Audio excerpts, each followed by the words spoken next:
വിശുദ്ധിയുടെ പരിമളം വരുത്തുന്ന ഭരണജ്ഞാനത്തിന് ഇനി ആത്മീയതയുടെ ആഘോഷദിനങ്ങൾ. ഭാരതത്തിന്റെ ആദ്യ വിശുദ്ധ അൽഫോൻസാമയുടെ തിരുനാളിന് തീർത്ഥാടന കേന്ദ്രത്തിൽ കൊടിയേറി. Bishop emeritus Mar Joseph Pulikkaparambil കൊടിയേറ്റ് കർമ്മം നിർവഹിച്ചു.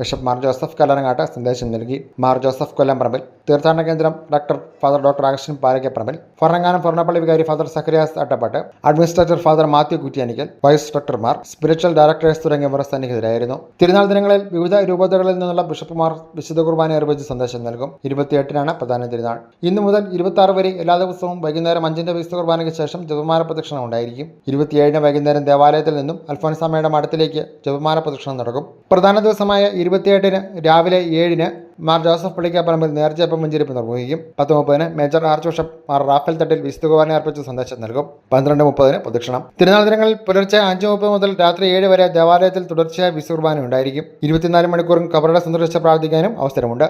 News bureau, Pala.